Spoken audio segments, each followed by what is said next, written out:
जब जब लगता है कि नीतीश बाबू की सियासी ताकत, उनकी सियासी बार्गेनिंग ताकत कम हो रही है, तो अचानक उनका ग्राफ बढ़ जाता है। जनता का प्यार मिलता है, नीतीश कुमार का सेंसेक्स हाई हो जाता है। लोकसभा चुनाव से पहले भी यही कहा जा रहा था कि लोकसभा चुनाव के बाद फिनिश हो जाएंगे नीतीश कुमार।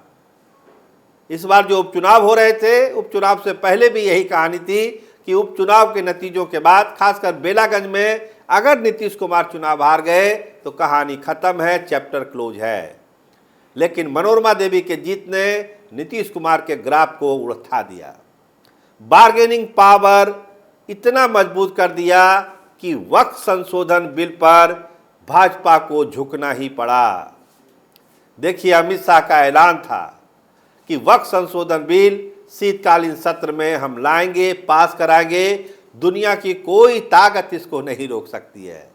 लेकिन हुआ क्या, खबर क्या है? तो जो खबर है दिल्ली से वो यही है कि वक्फ संशोधन बिल लगता नहीं कि शीतकालीन सत्र में पेश होगा।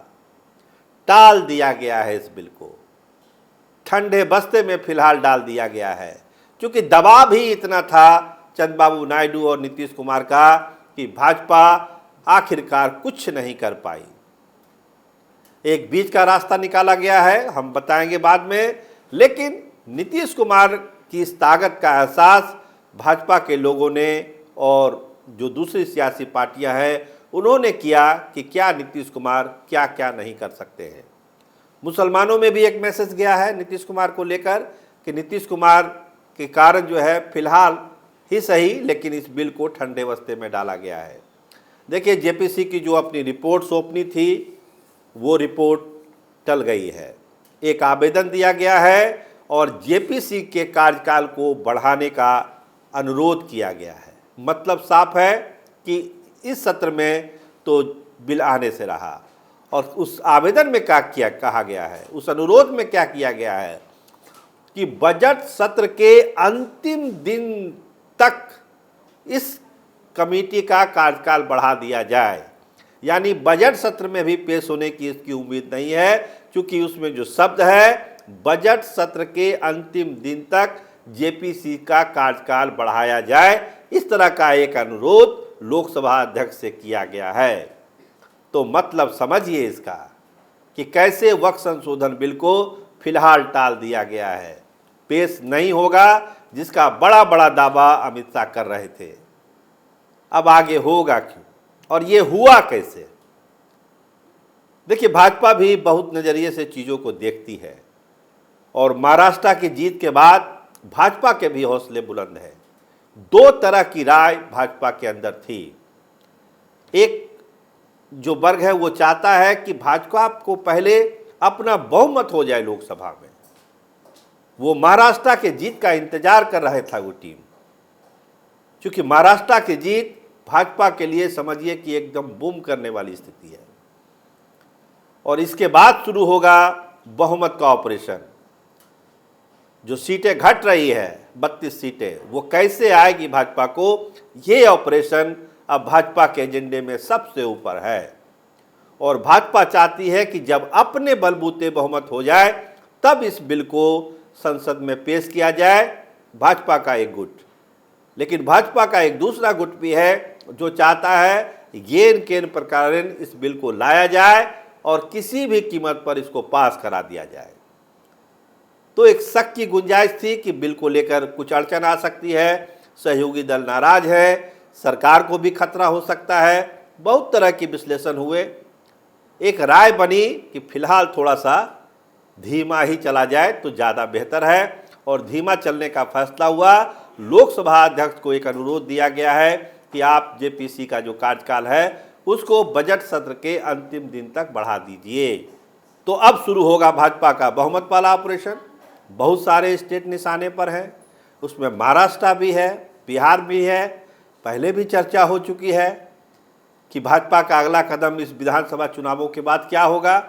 तो भाजपा अब अपना 272 का जो मैजिक फिगर है उसको लाने की अपनी कोशिश शुरू करेगी। महाराष्ट्र में ओथ होता होगा और उस ओथ के बाद भाजपा का सिंगल पॉइंट टारगेट है कि सरकार को, मोदी सरकार को बहुमत में ले आना है।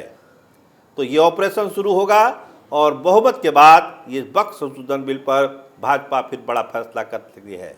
लेकिन फिलहाल जो बाजी है वो नीतीश कुमार के हाथ ही लगी है, क्योंकि दबाव था एक कि फिलहाल टालिए इसको, बहुत विवाद है, बहुत बड़ा विवाद है, दिल्ली में चुनाव भी होना है, बहुत सारी बातें हैं, बिहार में भी माहौल बन रहा है चुनाव का। तो इस सब देखते हुए जो है फिलहाल इसको टाला जाए और एक बड़े स्तर पर यह फैसला हुआ कि चलिए ठीक है, इसको टालते हैं, लेकिन बिल तो आएगा ही, बिल आएगा, लेकिन वो भाजपा अपने हिसाब से चीज़ों को देख लेगी, राजनीतिक नफ़ा नुकसान का आकलन कर लेगी, मोदी सरकार की स्थिरता का आकलन कर लेगी, उसके बाद इस बिल को लाया जाएगा।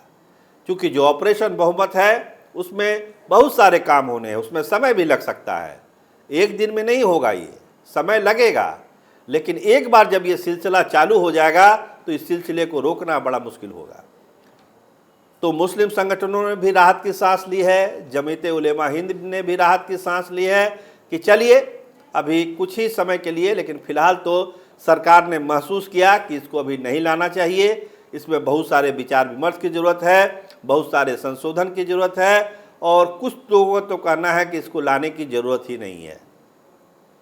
तो अपनी अपनी राय है, अपने अपने विचार हैं, लेकिन जो इसका सियासी फलसफा है वो यही है कि भाजपा थोड़ा सा 2 कदम पीछे आई है, क्योंकि उसको 4 कदम आगे जाना है। इसीलिए फिलहाल ये अनुरोध लोकसभा स्पीकर से किया गया है और जब हो गया तो ये टल ही जाएगा। फिलहाल शीतकालीन सत्र में वक्फ संशोधन बिल के आने की संभावना खत्म हो चुकी है। आगे ये कब आएगा ये तो भाजपा को तय करना है, सरकार को तय करना है, लेकिन जब भी आएगा बवाल तय है, क्योंकि इतना बड़ा इशू ये बन चुका है। आपने देखा ही कल विधानसभा में भी भारी हंगामा हुआ वक्फ संशोधन को बिल को लेकर।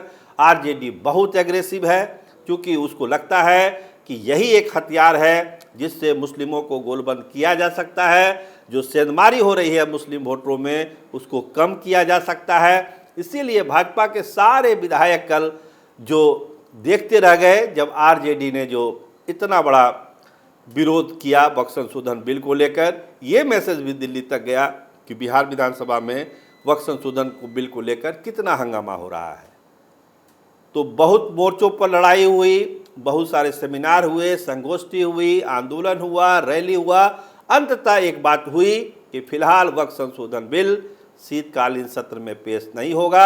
आप देखते रहिए कैपिटल टीवी बिहार। आपका बहुत बहुत धन्यवाद, आपका बहुत बहुत शुक्रिया।